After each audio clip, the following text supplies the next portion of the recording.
History tells us that space exploration is a battle for glory, a race for flags and footprints. But in June 1971, the rules changed. 3 men launched into the void to inhabit the first true house among the stars. They were supposed to be the victors. They broke records. They became legends. But there was a secret hidden in the hull of their ship, a microscopic flaw that no engineer had noticed. A trap, waiting for the perfect moment to strike. What makes this story truly terrifying is not just the cold mechanics of disaster. It is the fact that these 3 men were never supposed to be there.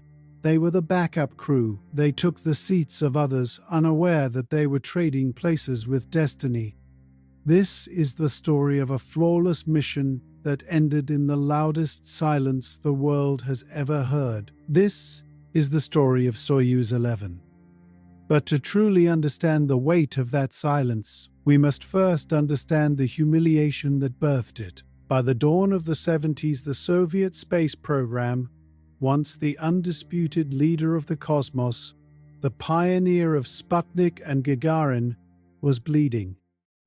The source of this desperation was the catastrophic failure of their crown jewel, the massive N-1 rocket.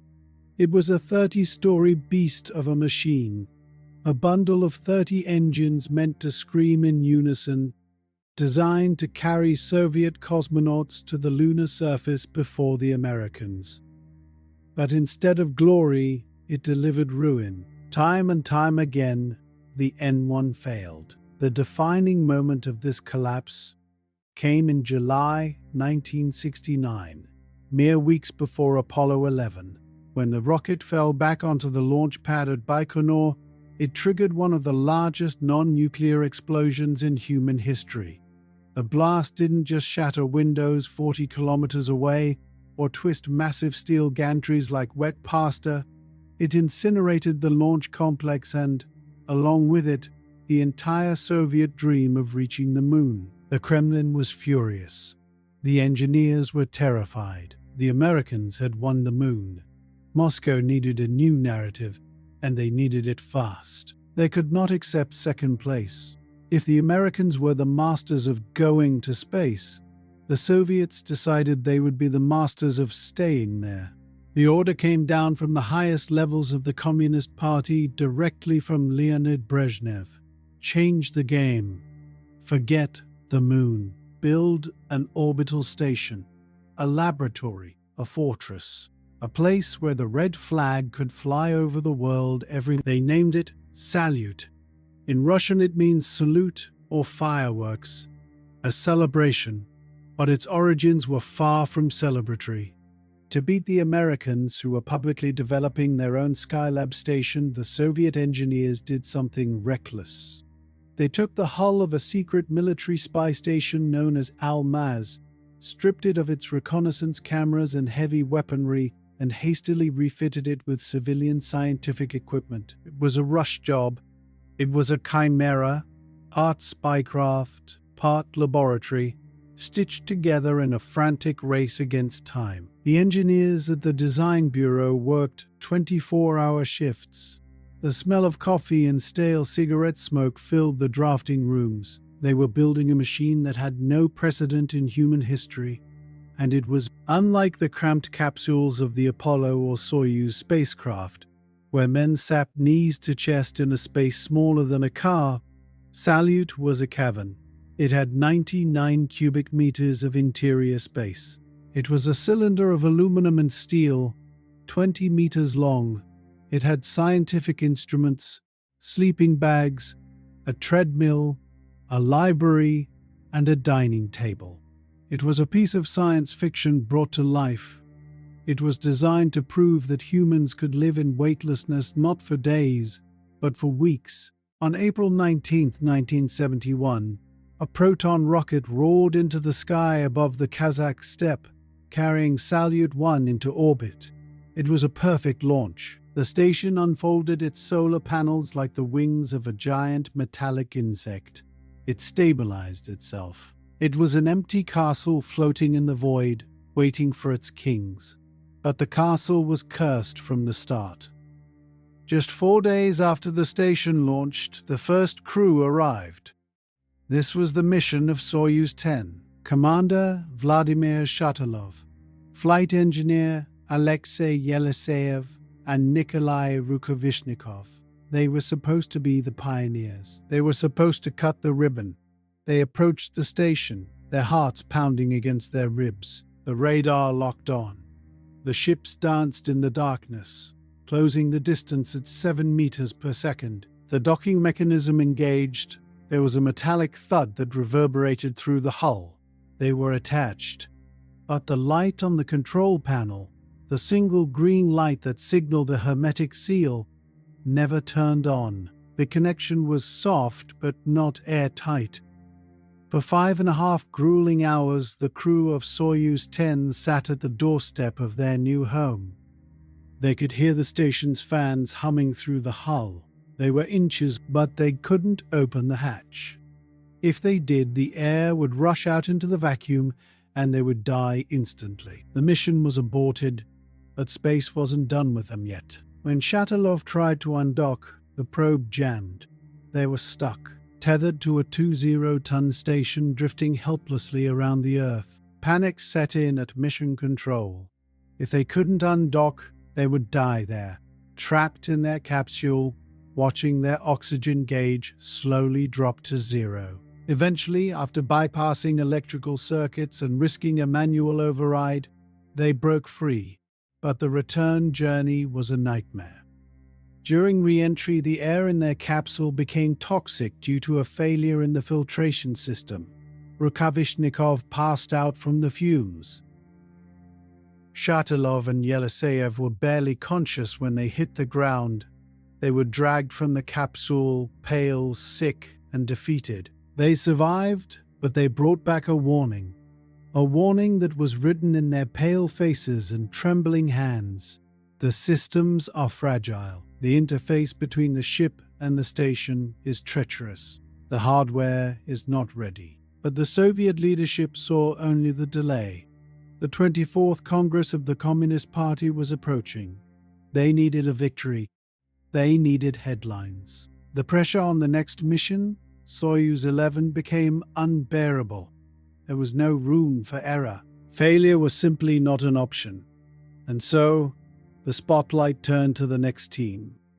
The men chosen to conquer Salyut were the absolute elite of the Soviet Space Corps. The prime crew was led by a man who was larger than life, Alexei Leonov. If you know space history, you know the name. In 1965, he became the first human being to exit a spacecraft and float freely in the void. He almost died that day. His suit ballooned, and he had to dangerously depressurize it to squeeze back inside. Leonov was a survivor. He was an artist who painted the sunrise from orbit with colored pencils. He was loud, boisterous, funny, and incredibly competent. He was the alpha male of Star City. His flight engineer was Valery Kubasov, a quiet, brilliant technical mind who had flown on Soyuz 6. Kubasov was the steady hand to Leonov's fiery spirit. He knew the station's schematics better than the men who built it. The third man was Pyotr Kolodin, a rookie test engineer who had spent years waiting for this chance. This crew was a well-oiled machine. They had spent thousands of hours in the simulators. They had practically lived together. They developed a rhythm, a telepathy that only comes from spending months in close confinement. They were not just colleagues. They were a single organism. They had even overseen the interior design of the Salyut station, suggesting where to put the handrails and the control panels. It was their station. Backing them up was the secondary crew, Commander Georgy Dobrovolsky, a lieutenant colonel a disciplined, serious military officer. This was his first flight. He was a man of few words, deeply respected for his professionalism, but he lacked Leonov's star power. He was the anchor, flight engineer Vladislav Volkov. If Dobrovolsky was the soldier, Volkov was the celebrity. He had flown on Soyuz 7 and had become a media darling. He was handsome, charismatic, and undeniably arrogant. He was known as the space playboy. He loved the cameras and the cameras loved him. But inside the program, he was known for being difficult. He often argued with ground control, believing that a cosmonaut in orbit knew better than a general on the ground. Test engineer Viktor Patsayev, the quietest of them all, a civilian engineer from the design, a man of intellect and gentleness. He was an astronomer at heart, dreaming of using the station's Orion observatory to study the spectral analysis of stars. He was not a warrior, he was a scientist. For months, the hierarchy was clear. Leonov's crew was prime. Dobrovolsky's crew was backup. The prime crew would fly. The backup crew would watch. That is how it always worked. The backups were there just in case someone broke a leg the day before launch. It was a thankless role to train just as hard, knowing you would likely never leave the ground. But fate has a wicked sense of humor. It is June 3rd, 1971, 3 days before the launch.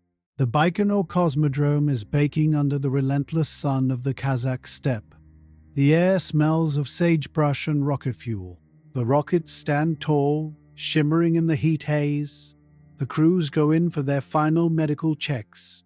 This is supposed to be a bureaucratic formality, a box-ticking exercise. The doctors measure blood pressure, heart rate, temperature. Everything is normal. The men are peak physical specimens ready to endure the rigors of launch. Then came the X-ray. Valery Kubasov, the flight engineer of the prime crew, stood against the cold metal plate. He took a deep breath and held it. The machine buzzed. Minutes later, the doctors were huddled around a light box in a darkened room. The atmosphere shifted from routine to alarm. On the black and white film of Kubasov's right lung, there was an anomaly, a small, cloudy spot. A shadow. It was roughly the size of a coin. To the untrained eye, it was nothing. To the doctors, paranoid about sending an infectious disease into the closed environment of a space station, it was a siren. They suspected the early stages of tuberculosis. In reality, as history would later reveal, it was likely just a minor allergic reaction to the flowering plants of the steppe, or perhaps a residue from a pesticide used in the area. It was harmless. It would have cleared up in a few days, but the doctors didn't have a few days. They had a launch window. The chief physician made the call, his voice devoid of emotion. Kubasov is unfit for flight. In the American space program, NASA operated with individual backups. If Ken Mattingly was exposed to measles before Apollo 13, they swapped him out for Jack Swigert. But the rest of the crew, Lovell and Hayes, remained. The mission continued. The machine kept turning. The Soviet philosophy was radically different. They believed in psychological compatibility. They believed that a crew was a delicately balanced psychological ecosystem. You could not simply remove one part and insert a spare. It would disrupt the harmony. It could lead to conflict, hesitation, or panic in a crisis. The rule was absolute, written in the ink of Soviet bureaucracy. If one man is grounded, the entire crew is grounded. When Alexei Leonov heard the news, the walls of the hotel shook. He was a man who had stared death in the face in the vacuum of space, and he was not going to let a blurry X-ray steal his glory. He stormed into the meeting of the State Commission. Witnesses described the scene as heartbreaking and violent, Leonov argued. He shouted, he pleaded. "Kubasov feels fine," he yelled, slamming his hand on the table. "It is pollen. It is dust. Let me fly. Replace Kubasov with Volkov from the backup crew, but let me and Kolodin go. We are the ones who know the station. We are the ones who are ready." It was a desperate attempt to bargain with fate. For hours, the fate of the mission hung in the balance. The generals and the engineers debated behind closed doors. They knew replacing the whole crew just 2 days before launch was risky. The backups were trained, yes, but were they ready? They hadn't rehearsed the flight plan as intensely as Leonov's team. Their spacesuits were not custom-fitted to the millimeter like the prime crews, but the shadow on the X-ray was too terrifying for the bureaucrats. They couldn't risk a sick cosmonaut on a 25-day mission. The fear of an epidemic on board the station outweighed the risk of an unprepared crew. The decision was made. The one-out, all-out rule stood firm. The verdict was handed down at a formal meeting the next morning. The State Commission has decided the prime crew, Leonov, Kubasov, Kolodin, is relieved of duty. The backup crew, Dobrovolsky, Volkov, Patsayev, will fly. The room was silent. Pyotr Kolodin, the rookie, was in a state of shock. He saw his entire future evaporating. He stood by, pale and trembling.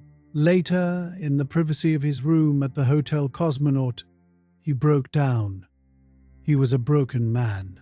He began to drink. He drank until he couldn't stand. He wept openly, screaming that he would never fly, that the shadow had killed his dream. It was a prophecy. Pyotr Kolodin remained in the cosmonaut corps for years, but he never went to space. He died on Earth, grounded by a ghost. Meanwhile, the new prime crew, Dobrovolsky, Volkov, and Patsayev, were in a daze. They had been preparing to go on a fishing vacation after the launch. They had packed their swimsuits, not their spacesuits. Now, they were the center of the world. They hadn't tailored their spacesuits. They hadn't adjusted the molded seat liners in the Soyuz capsule, a critical safety feature that protects the spine during landing. The technicians had to work through the night, frantically moving the custom-fitted liners from the training module to the actual ship. They were adjusting belts, moving sensors, recalibrating weights. It was a scramble. There was tension between the crews. Leonov was bitter. He felt robbed. In a moment of dark foreshadowing, he refused to sign the traditional bottle of vodka that crews drank after landing. He looked at the men taking his place and said, "You're taking our ship. You're taking our fame." He didn't know he was letting them take his death. June 6, 1971, launch day. The tension at Baikonur was palpable. The air was thick with the unsaid. The replacement crew went through the motions. They donned their wool underwear, their communication caps, and finally, their Sokol spacesuits.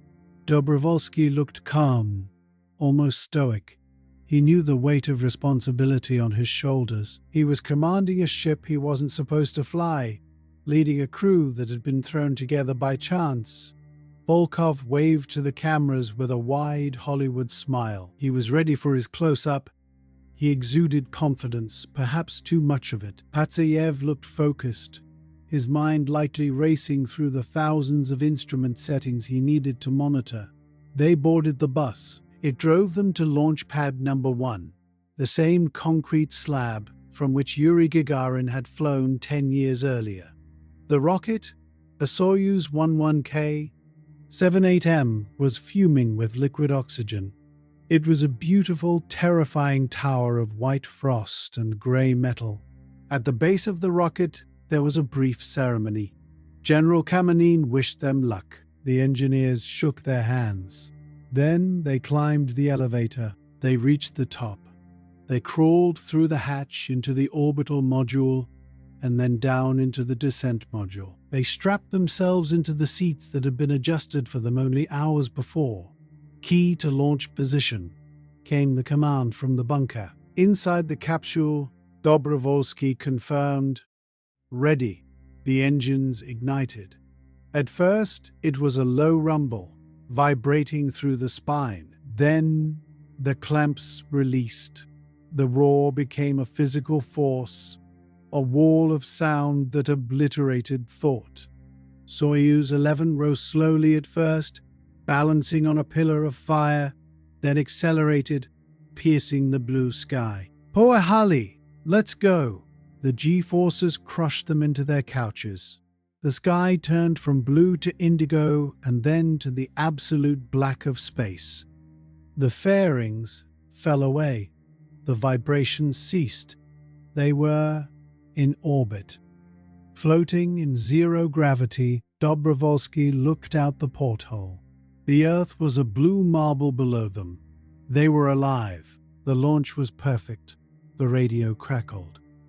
Zarya calling Yantar, congratulations on orbit. Yantar was their call sign, amber. A stone that preserves things forever. They began the chase. Somewhere ahead of them, circling the globe, was the Salyut station. It was waiting for them. The castle in the sky. Back on Earth, Alexei Leonov watched the telemetry screens. He was safe on the ground. He watched the green line of the heart rates of his friends. He felt envy. He had no idea that the shadow on the X-ray was the only reason he would live to see old age. The silence of space had welcomed its new guests, but it wasn't ready to let them go. The trap was set. The valve that would end it all was sitting quietly in the hull, waiting for its moment. June 7th, 1971, 24 hours after launch. The Soyuz 11 capsule is a tiny speck of metal floating in the immense shadow of the Earth.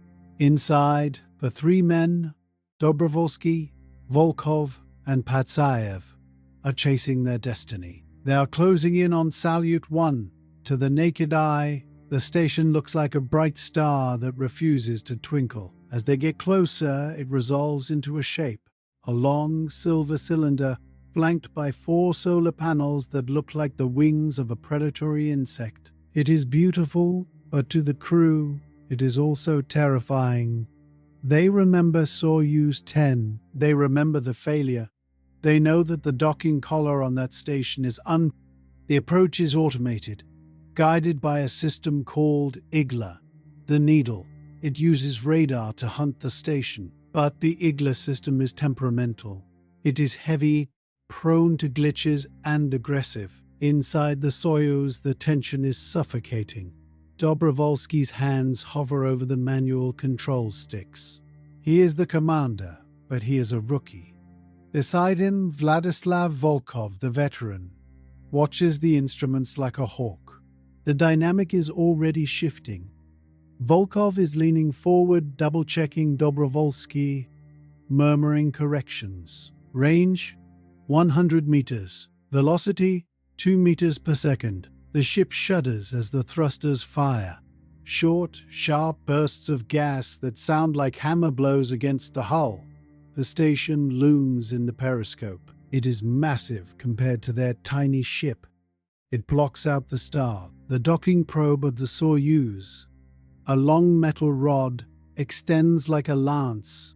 It has to hit a cone on the station that is only a few dozen centimeters wide, and it has to do it while both objects are tearing through the sky at 28,000 kilometers per hour. Contact. The probe hits the cone. The capture latches snap shut. Thud. The sound vibrates through their bone. The ship swings slightly, then stabilizes. Now comes the moment of truth, the moment that defeated the previous crew. The retraction. The probe pulls the two spacecraft together. Steel meets steel. Hydraulic hooks engage. The crew holds their breath. They watch the hermetic seal indicator. It flickers. Then it glows steady green. A collective exhale fills the capsule. They have done what Soyuz 10 could not. They are docked. They are hard mated to the world's first space station, but they are not inside yet. Equalizing the pressure takes time. They have to open the hatch of the Soyuz, then the hatch of the station. Dobrovolsky floats forward. He turns the handle. The hatch swings open. The smell hits them first. It isn't the smell of ozone or stardust. It is the smell of a machine that has been sitting in the sun too long. A mix of heated metal, rubber, and stale air. They emerge into the main hall of Salyut. It is cavernous. To men used to the phone booth size of the Soyuz, Salyut feels like a cathedral. There are control panels covering the walls. There is a dining table with heaters for food tubes. There is a treadmill. There are sleeping bags strapped to the walls. Yantar calling Zarya. Dobrovolsky says, his voice thick with emotion, "We are inside. The house is open. For a brief moment, there is pure joy." They hug. They float in somersaults. They are the kings of space. But the castle they have just entered is not a sanctuary. It is a trap. The honeymoon period lasted exactly 1 day. By June 8th, the reality of living in a prototype space station began to set in. Salyut 1 was an engineering marvel, but it was also a rush job. It was noisy. The fans screamed constantly to circulate the air. In zero gravity, air doesn't circulate naturally. Without fans, you would exhale a bubble of carbon dioxide around your own head and suffocate in your sleep. The station creaked and groaned as it passed from the freezing shadow of Earth into the boiling sunlight. And then, on day 11, came the fear. It started with a smell. In space, you cannot open a window. The air you breathe is the only air you have. It is recycled, scrubbed, and pumped back to you. Viktor Patsayev was working at the Orion telescope when he smelled it. Acrid. Sharp. The unmistakable scent of burning electrical insulation. Smoke. The word is a death sentence in space. Fire is the astronaut's greatest nightmare. In microgravity, flames do not burn up. They burn in spherical blobs, consuming oxygen voraciously. And Salyut was filled with pure oxygen tanks and high-voltage wiring. The air became hazy. Visibility dropped. The crew scrambled for the fire extinguishers. Dobrovolsky ordered the emergency protocols. Masks on. Prepare the Soyuz. They retreated to their transport ship. The plan was clear. If the fire spreads, they undock and leave. For hours they hovered in the Soyuz, watching the instruments of the station. They were ready to abandon the mission. They were ready to go home. Mission Control was frantic. They analyzed the telemetry. Was it a short circuit? Was it a chemical leak? It turned out to be a fried fan motor in the life support system. A single component had overheated and filled the station with toxic smoke. The ground ordered them to replace the unit. The crew floated back into the smoke-filled station. They switched on the reserve filters. Slowly, agonizingly, the air cleared. The haze lifted. They had saved the station, but something broke that day. Not a machine, but the psychological armor of the crew. The realization of how fragile their existence was had taken root. They were floating in a tin can with faulty wiring, 200 miles above the nearest fire department. Stress does strange things to men in isolation. It amplifies character flaws. It turns small irritations into... As the mission dragged on, the cracks in the crew's hierarchy began to widen into chasms. The problem was command. Georgy Dobrovolsky was the commander. He wore the rank, but Vladislav Volkov acted like one. Volkov was the hero of the Soviet Union. He was the experienced flyer. He had an ego that filled the station. He began to undermine Dobrovolsky at every turn. When Mission Control asked for a status report, Volkov would answer before Dobrovolsky could open his mouth. When Dobrovolsky gave an order, Volkov would roll his eyes or debate it. It wasn't just professional disagreement, it was insubordination. The transcripts of their communications with Earth reveal a tense, toxic atmosphere. "I am deciding this," Volkov would snap over the radio, bypassing his commander.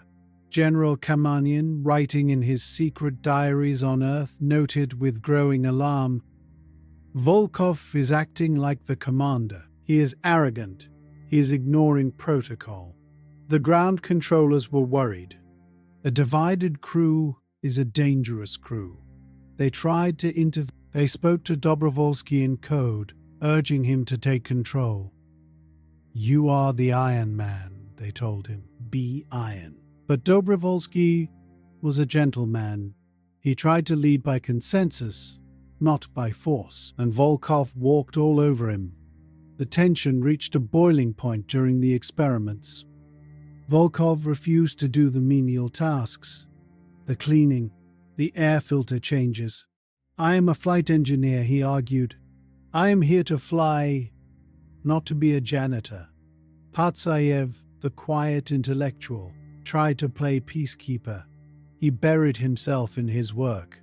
He spent hours with the Orion telescope, becoming the first man to operate a telescope in space manually. He found solace in the stars, away from the bickering of his crewmates. But even the stars offered no escape. On June 27th, while looking out the porthole, they saw a flash on the dark side of the Earth. It was another N-1 rocket launching from Baikonur, another attempt to go to the moon. They watched it rise, and then they watched it explode, a silent blossom of fire in the distance. They didn't say much, but the message was clear. The program is failing. The rockets are exploding. We are the only thing that is working. We are the last hope. Despite the conflict, they fell into a routine, a strange, weightless domesticity. They woke up at 8 a.m. Moscow time. They ate breakfast, coffee in tubes, dried meat, bread bites wrapped in plastic to prevent crumbs. Crumbs are dangerous. They can float into your eye or into the circuitry. They exercised. This was mandatory and brutal. Zero gravity destroys the human body.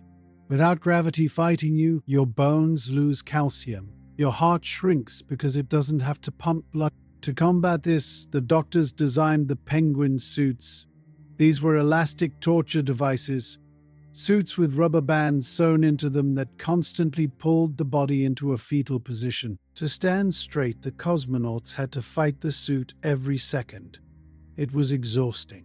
Then there was the treadmill, a vibrating belt bolted to the floor. They had to strap themselves down with bungee cords to run. When Volkov ran, the whole station shook. Thump, thump, thump. The sound reverberated through the hull like a heartbeat. They grew beards. They stopped shaving because the electric razors didn't capture the whiskers effectively, and floating stubble was a hazard. They looked like castaways. Their faces became puffy, a condition known as moon face, caused by fluids shifting to the head in zero gravity. They were tired. The work schedule was grueling. Mission Control wanted to squeeze every second of science out of the expensive station. They monitored the growth of flax in the zero-G greenhouse. They measured radiation. They took blood samples from each other. By day 18, they broke the endurance record set by Soyuz 9. They were now the humans who had lived in space longer than anyone else in history. "We are the new Columbuses," Volkov bragged to the radio. But Columbus could breathe fresh air. Columbus could walk on deck. Dobrovolsky was just tired. In his diary, he wrote about the longing for Earth, the longing for the smell of the longing for silence. True silence. Not the constant mechanical hum of the fans that kept them alive. As the mission neared its end, the station itself seemed to turn against them. The environmental control system began to struggle. The humidity rose. Condensation formed on the walls behind the panels. Mold began to grow in the dark corners. The air became heavy. Strange sounds kept them awake. Metal contracting in the cooling shadow of the earth. Ping, groan, snap. It sounded like the hull was cracking, like a submarine diving too deep. And there were the lights.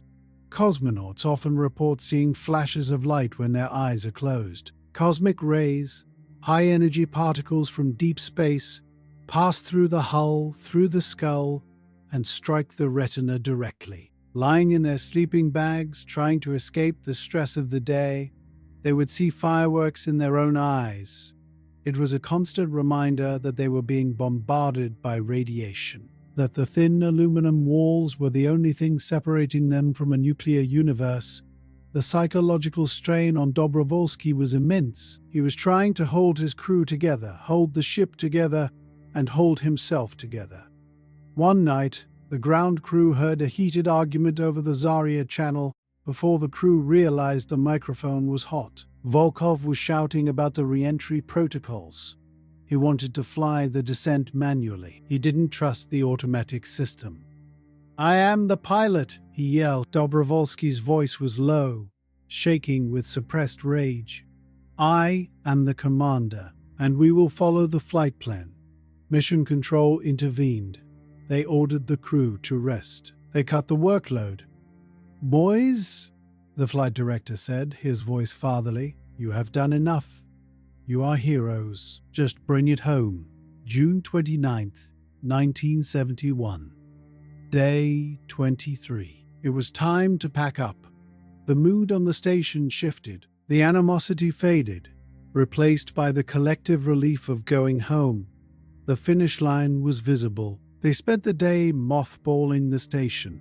They turned off the lights in the... They packed the film canisters with the precious photos of Earth. They packed the biologic... They loaded everything into the Soyuz 11 descent module. There was a moment of melancholy. Salyut had been a difficult home, but it had been home. They floated through the tunnel one last time. Patsayev patted the wall of the observatory. "Goodbye, old girl," he whispered. Dobrovolsky checked the hatch seals. Volkov was already in the Soyuz, strapping in, eager to leave. They floated into the ferry ship. Dobrovolsky grabbed the handle of the hatch that separated the Soyuz from the station. He pulled it shut. He spun the locking wheel. The latches clicked. They were sealed in. Hatch closed. Dobrovolsky reported. "Pressure check initiated. This is standard procedure. Before they undock, they have to make sure their capsule is airtight. They wait for the pressure to stabilize. But the needle on the gauge didn't stop. It kept dropping. "Pressure leak," Volkov said, his voice sharp. "The hatch isn't sealed." Panic flared again. If the hatch wasn't sealed, they couldn't leave.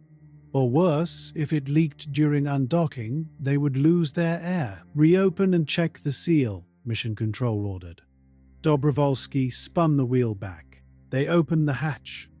They inspected the rubber O-ring. It looked fine. There was a tiny piece of grit, maybe a crumb of bread, maybe a hair. Dobrovolsky wiped it clean. He closed the hatch again. He spun the wheel with all his strength. "Pressure check. Stable," he reported. It was a false alarm, or so they thought. The sensor light turned off. The seal was holding. "We are ready to undock," Dobrovolsky said. He sounded exhausted. He sounded like a man who had run a marathon and just wanted to sleep. They didn't know it, that the universe was playing a cruel game with them. The hatch they had just fussed over, the internal transfer hatch, was perfectly fine. The danger wasn't there. The danger was outside, in the belly, a small valve, a pressure equalization valve. It was designed to open automatically, but only when the parachute deployed in the atmosphere. It was a simple, mechanical device, a ball and a spring. It was waiting. "Undocking command sent," Volkov said. The springs pushed the Soyuz away from the station. Salyut 1 drifted away into the darkness, abandoned once more. Soyuz 11 was free. "Goodbye, Salyut," Patsayev said. They were 3 orbits away from landing. 3 orbits away from vodka, flowers, and the embrace of their families. They were happy. The transcripts from these final hours show a crew that had put their differences aside. They joked. They commented on the weather over Russia. "Prepare for retrofire," Dobrovolsky ordered. They were about to perform the most dangerous maneuver of the flight, the re-entry burn. If the engine failed, they would be stranded in orbit forever. The engine fired. It burned perfectly for 187 seconds. "Engine cut off," Dobrovolsky confirmed. "We are coming home." The Soyuz began its fall.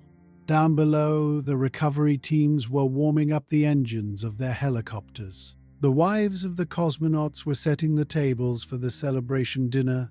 Everything was going according to plan. Everything was perfect. And then the silence began. June 29, 1971. Moscow time. The Soyuz 11 spacecraft is flying backwards, tail first, over the Atlantic Ocean. It is a dying machine, not in the sense of failure, but in the sense of design. The Soyuz is built to shed its skin. To survive the fiery plunge through the atmosphere, it must discard everything that is not the descent module. The ship consists of 3 parts: the orbital module, the round room where they lived, ate, and slept, the instrument module, the engine room with the solar panels and fuel tanks, and sandwiched in the middle, the descent module, a bell. The only part covered in a heat shield, the only part designed to survive. Georgy Dobrovolsky, Vladislav Volkov, and Viktor Patsayev are strapped into their custom-molded couches inside the descent module. They are wearing their wool flight suits. They are not wearing pressurized spacesuits. This is a critical detail. Earlier in the space program during the Vostok missions, Yuri Gagarin wore a spacesuit. But the engineers wanted to cram 3 men into a capsule designed for 1. There wasn't enough room for bulky suits and life support backpacks. So the decision was made the crew would fly in shirt sleeves. They would rely on the structural integrity of the hull. They were trusting the aluminum skin with their lives. Retro fire complete, Dobrovolsky reports. His voice is calm. The braking engine has done its job. The ship has slowed down just enough to fall out of orbit. Gravity is reclaiming them. Now comes the separation. The 3 modules are held together by pyrotechnic fasteners designed to detonate simultaneously, severing the steel connections so the parts can drift apart. It is a violent event. It feels like a car crash. 1:47 a.m. Boom! The charges fire. The ship shudders violently. In a perfect world, the explosions are precise. But spaceflight, the force of the separation is stronger than anticipated. The shockwave ripples through the metal structure of the descent module. It vibrates through the hull plates. It travels through the bulkheads, and it finds a weak spot. It finds a valve. To understand what happens next, we must look at a device no larger than a soda can. It is called the K1629 pressure equalization valve. There are 2 of them. They are located behind the instrument panel near the crew's heads. Their purpose is simple: breathing. When a spacecraft lands, it eventually returns to Earth's atmosphere. At an altitude of about 5,000 meters, the outside air pressure is safe for humans. These valves are designed to pop open automatically at that height, allowing fresh Earth air to rush in, equalizing the pressure so the hatch can be opened after landing. They are the lungs of the ship, but they are designed to open only in the atmosphere, never in. To prevent accidental opening, they are sealed with a pyrotechnic lock, a small explosive charge that is supposed to fire only when the parachute deploys. But when the separation bolts fired at 1:47 a.m., the shock was too much. The violent shudder of the module trickery the mechanism. The seal on one of the valves, just one, shattered. The valve popped open. The hole was small, about 20 millimeters wide, the size of a coin. But outside that hole was the infinite vacuum. Inside the capsule, the pressure was 915 millimeters of mercury, a comfortable, Earth-like atmosphere. Outside, it was 0. Physics dictates that nature abhors a vacuum. The air inside the Soyuz didn't just leak out, it exploded out. It rushed toward that tiny hole with the force of a hurricane. 1 hour 47 minutes and 30 seconds a.m., the first sign was the sound. It wasn't a siren, it was a hiss, a high-pitched screaming whistle that pierced the ears. It was the sound of the atmosphere escaping. Then came the fog. As pressure drops rapidly, temperature. The moisture in the air instantly condenses into a thick, milky white cloud. Within seconds, the capsule was filled with a blinding white fog. It was cold. It was terrifying. Dobrovolsky, Volkov, and Patsayev knew immediately what was happening. They were pilots. They were engineers. They knew the sound of depressurization. Leak, one of them shouted. The recording devices caught the spike in their heart rates. They unstrapped. Imagine the chaos. The capsule is spinning. The fog is blinding. The noise is deafening. The roar of escaping air is like a jet engine in the cabin. And the pain. As the pressure drops, the gas trapped inside the human body expands. Their eardrums felt like they were exploding. Their sinuses screamed. The air was being sucked out of their lungs. They had to find the hole. But where was it? Was it the hatch? The hatch they had struggled with earlier? Dobrovolsky, the commander, fought against the pain. He reached for his harness release. He floated toward the hatch. He checked the seal. It was tight. It wasn't the hatch. Where was the sound coming from? It was coming from under the seat. From behind the panel? Viktor Patsayev was the closest. He realized it. It was the valve, the K1629. He unstrapped. By now, the air was thin. Hypoxia was setting in. Hypoxia is a silent killer. It makes you confused. Your vision tunnels. Your fingers become clumsy. You feel a strange euphoria before the lights go out. Patsayev was a hero. He managed to locate the valve. He found the source of the screaming wind. He tried to block it. He used his hand. But you cannot stop a vacuum with flesh. The suction was incredibly powerful. It would have felt like his hand was being pulled into a meat grinder. The capillaries in his skin would have burst instantly. He needed the manual. The valve had a manual closing mechanism, a wheel that you could spin to shut it off in an emergency. It was designed to be difficult to turn so it wouldn't close accidentally. It took 32 full rotations to close, 32 turns. In a training simulation, calmly, on the ground, it took about a minute. Patsayev fought. He grabbed the wheel. He turned. 1, 2, 3. The pressure was dropping through the floor. 500 mm. 400 mm. The oxygen in their blood began to boil. This is a condition called ebullition. Nitrogen bubbles form in the veins, blocking blood flow to the brain. 5 turns, 6 turns. Volkov shouted something. It was lost in the roar. Dobrovolsky tried to help, but he was pinned by the centrifugal force of the spinning ship and the rapidly onsetting paralysis. 1 hour, 47 minutes and 50 seconds AM. 20 seconds since the valve opened. The cabin pressure hit 0. Patsayev's hand slipped from the wheel. He had managed to turn it partially, but it wasn't enough. He collapsed. Dobrovolsky collapsed. Volkov collapsed.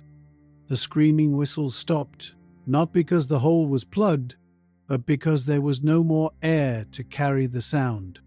The fog began to clear as the moisture froze to the walls. Silence returned to the capsule. Absolute, crushing silence. The 3 men were strapped in their seats. Patsayev had slumped over his. Their eyes were open. Their hearts beat wildly for another minute, a frantic, desperate rhythm, and then, one by one, they stopped. 1 hour 49 minutes and 0 seconds AM. All 3 men were dead.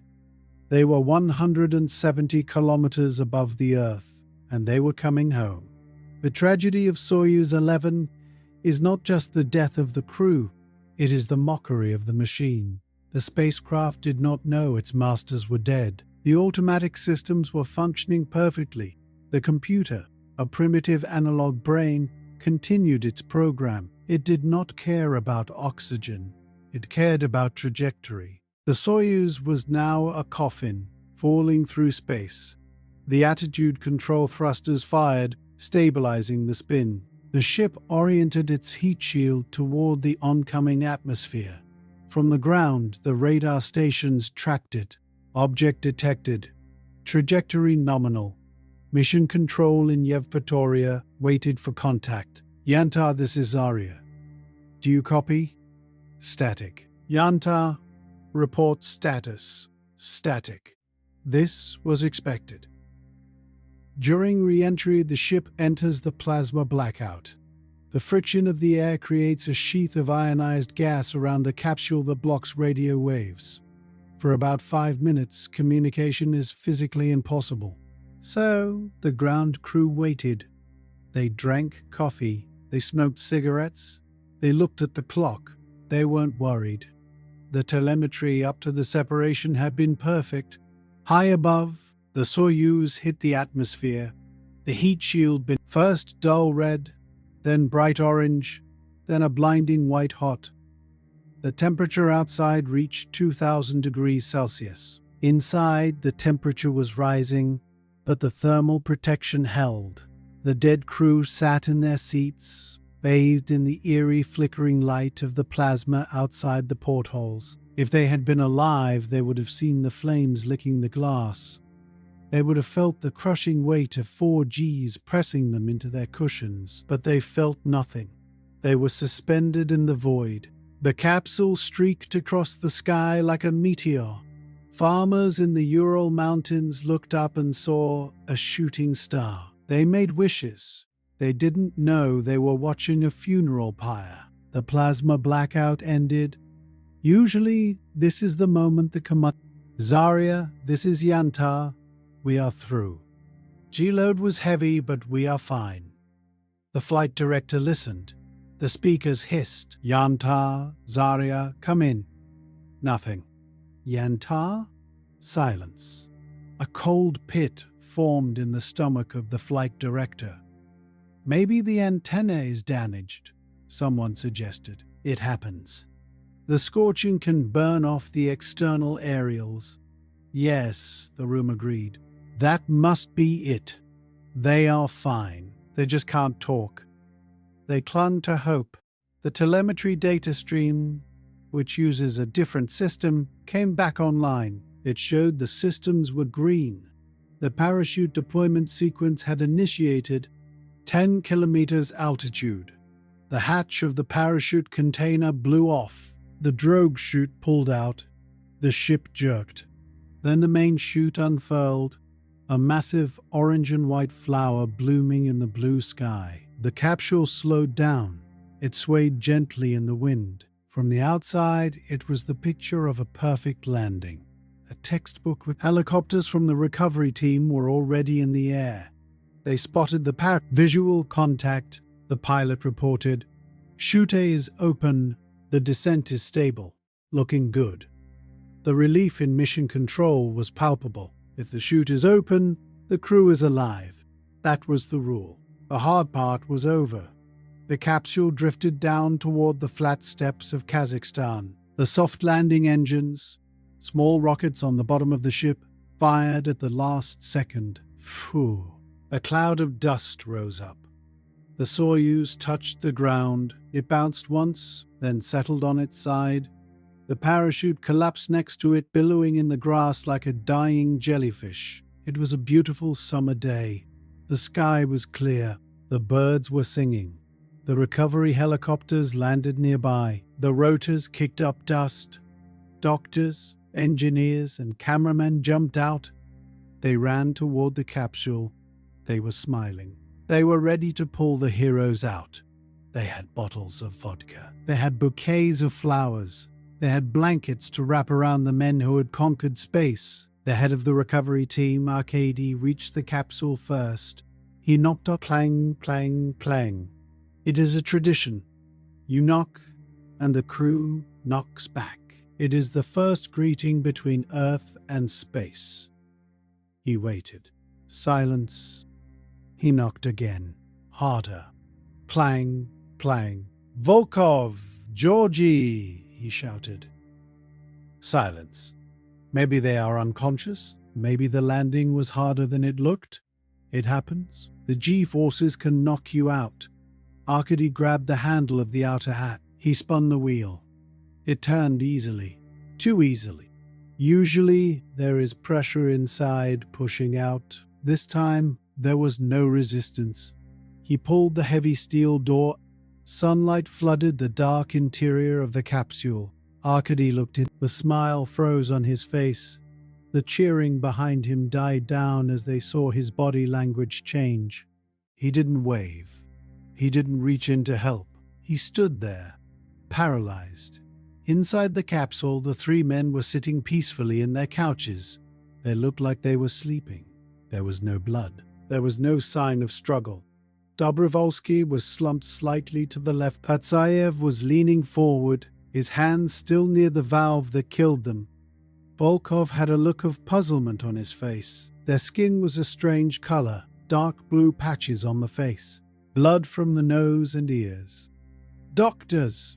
Arkady screamed. It was a scream that tore through the silence of the steppe. "Doctors!" Quickly. The medics rushed forward. They pulled the limp bodies out of the capsule. They laid them on the grass. The smell of scorched metal and death wafted from the open hatch. They began CPR. It was a futile, desperate gesture. You cannot bring back men who have been dead for 30 minutes in a vacuum. But they tried. They pumped their chests. They breathed into their mouths. They injected adrenaline directly into their hearts. The footage shows the frantic movements of the doctors, the weeping soldiers, the confusion. The heroes had returned, but the house was empty. The news didn't break immediately. The Soviet Union was close. Information was filtered. But you cannot hide a tragedy of this magnitude. The bodies were flown back to Moscow. The investigation began before the tears had dried. They found the valve, K1629. They found the tiny seal that had shattered, a piece of metal smaller than a fingernail. The engineers calculated the probability of such a failure. It was astronomical. The bolts firing should not have triggered the valve. It was a freak accident, a vibration at the exact wrong finger. But the real cause wasn't the valve. The real cause was the shirt sleeves. If they had been wearing pressurized suits, the Sokol suits that Leonov had fought for, the suits that Gagarin wore, they would have heard the hiss. They would have closed their visors. They would have sat there, uncomfortable but alive, watching the pressure gauge drop to zero, safe inside their personal bubbles. But they were naked against the void. They were sacrificed for the sake of more interior space, for the sake of fitting 3 men instead of 2, for the sake of political prestige. The autopsy revealed the horror of their final moments: severe cerebral hemorrhage, ruptured eardrums, nitrogen in the blood. But it also revealed something else: lactic acid in the muscles, high levels of adrenaline. They didn't die instantly. They fought. Patsayev's hand was bruised. He had fought the valve until the very last second of consciousness. He had given his life trying to turn that wheel. They died as warriors. June 30th, 1971. The steppes of Kazakhstan, midday. The scene is almost biblical in its tragedy. Imagine a vast ocean of green grass swaying gently in the summer wind. The sky is a piercing, cloudless blue. The sun is warm, the birds are singing, indifferent to human history. And in the middle of this pristine landscape lies the blackened, scorched bell of the Soyuz 11 descent module. It lies on its side, looking like a fallen meteor. Around it, the chaos of the recovery operation is unfolding. When the recovery teams first opened the hatch, they expected cheers. They expected to hand over bottles of cognac and bouquets of carnations. Instead, they found silence. Now, that silence has been replaced by a frantic, desperate noise. The bodies of Georgy Dobrovolsky, Vladislav Volkov, and Viktor Patsayev have been pulled from the capsule. They are laid out on the grass, on blankets. To the untrained eye, they look like they are sleeping. The heat of the re-entry has warmed the capsule, and their bodies have absorbed that warmth. Touching their skin, the doctors feel the ghost of life. It gives them a false hope. It drives them to work with a manic The lead doctor, Dr. Lebedev, is shouting commands. Ventilate. Harder. Adrenaline. Intracardiac. They are performing CPR, but this is not a hospital room. It is a violent struggle against physics. The doctors are breaking ribs in their attempt to restart hearts that stopped beating 30 minutes ago in the upper atmosphere. They are intubating, forcing air into lungs that have collapsed under the vacuum. For 45 minutes, the scene continues. The helicopter pilots stand back, smoking cigarettes with trembling hands, watching the doctors fight a battle that was lost before the parachutes even opened. The camera crews are there. They film the scene, but they lower their lenses. They know that this footage will never be shown on the evening news. Finally, Dr. Lebedev stops. He is sweating. He checks the pupils one last time. They are fixed and dilated, the blue mottling on the faces, the telltale sign of deep hypoxia and ruptured capillaries, is becoming more pronounced as the bodies cool. He stands up. He looks at the horizon. He shakes his head. "Cover them," he whispers. White sheets are drawn over the faces of the three men. The wind catches the edges of the sheets, fluttering them. It is the only movement from the crew of Soyuz 11. The Amber crew has returned to Earth, but they have left their souls in the black sky above. Information in the Soviet Union traveled through two channels, the official one, which was slow and sanitized, and the unofficial one, which was fast and terrified. While the bodies were being loaded onto the helicopters, the coded messages were already flying to Moscow. Object 1, 2, and 3. Code 0. In the Kremlin, Leonid Brezhnev was preparing for a reception. The Soviet space program was his pride. It was the proof that communism worked. The successful landing of Soyuz 11 was supposed to be the opening act for the 24th Party Congress. When the call came, the mood in the corridors of power shifted instantly from triumph to crisis management. This wasn't just a tragedy, it was a geopolitical disaster.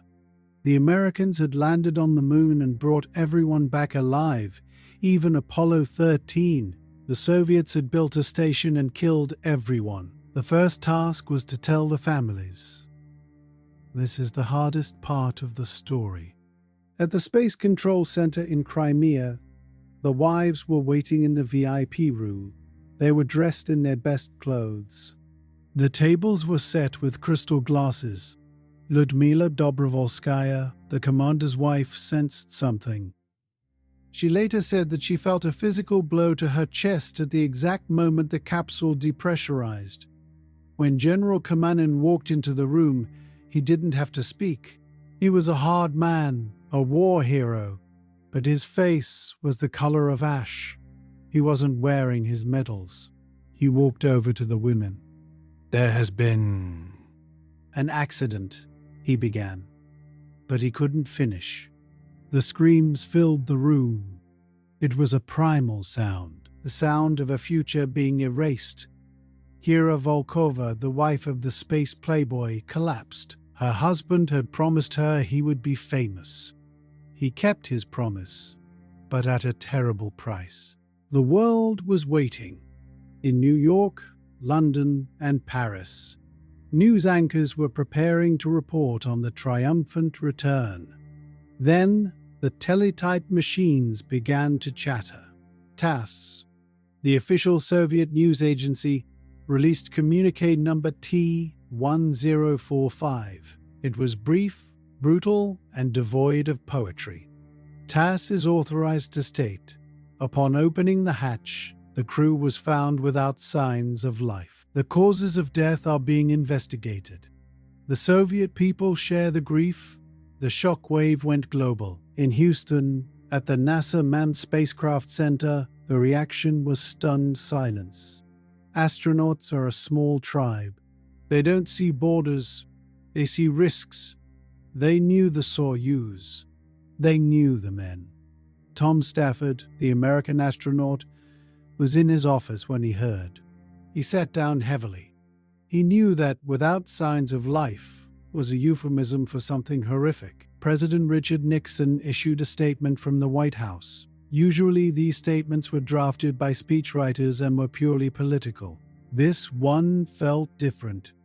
The American people join in expressing to you and the Soviet people our deepest sympathy on the tragic death of the 3 Soviet cosmonauts. The courage and daring of these men were an inspiration to the world. For a brief moment the Cold War paused. The space race, which had been a proxy war for dominance, suddenly felt petty. 3 men were dead. The universe didn't care if they were capitalists or communists. It had killed them all the same. July 2nd, 1971, Moscow. The weather had turned grey, as if the city itself was in mourning. The funeral of the Soyuz 11 crew was the largest state funeral since the death of Joseph Stalin. The bodies lay in state in the House of Unions. The Hall of Columns, a place of heavy red velvet, crystal chandeliers, and the smell of thousands of lilies, was open to the public. Hundreds of thousands of Soviet citizens lined the streets.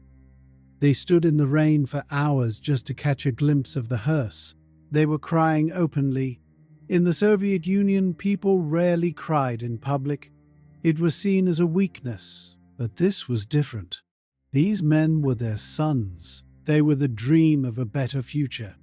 Inside the hall, the coffins were the morticians had done their best. The blue tint of the skin had been covered with heavy makeup. The uniforms were pressed. They looked peaceful, like marble. Brezhnev stood guard at the head of the coffins.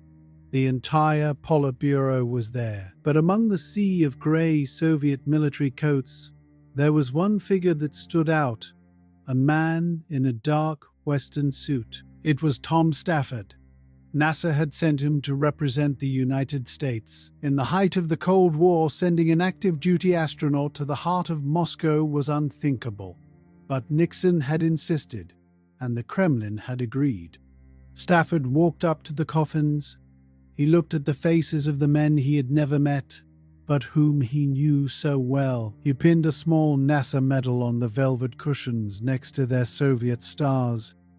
Then came the moment that defined the era.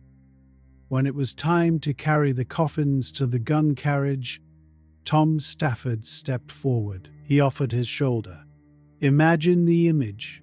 An American astronaut, the enemy, carrying the coffin of a Soviet cosmonaut through Red Square. It was a moment of profound humanity. It was a silent admission that in the face of the void, we are all on the same side. The urns containing their ashes were placed in the Kremlin wall, just behind Lenin's mausoleum. A 2-1 gun salute fired. The echo rolled across Moscow, bouncing off the gum department store and the spires of St. Part and Santander, Basil's Cathedral. They were given the highest honors. They were heroes of the Soviet Union. Streets were named after craters on the moon were named after them, but medals do not bring back. Dobrovolsky left behind 2 daughters. Volkov left a son. Patsayev left a son and a daughter. They grew up with bronze statues of their fathers, but they never heard their voices again. While the flowers on the graves were still fresh, the engineers at the Energia Design Bureau were tearing the Soyuz 11 capsule apart. They needed to know why. The investigation was led by Mstislav Keldysh, the theoretician of cosmonautics. They knew the crew died of decompression. The autopsy proved it. Nitrogen in the blood, hemorrhaged lungs. But where was the leak? They put the descent module in a vacuum chamber. They pumped the air out. Nothing happened. The hatch held. The seals were perfect. The engineers were baffled. Was it the hatch? Was it a micrometeorite impact? Then they focused on the valves. The K1629 pressure equalization valve. They built a torture chamber for the valve. They subjected identical valves to shock tests, explosives, vibrations.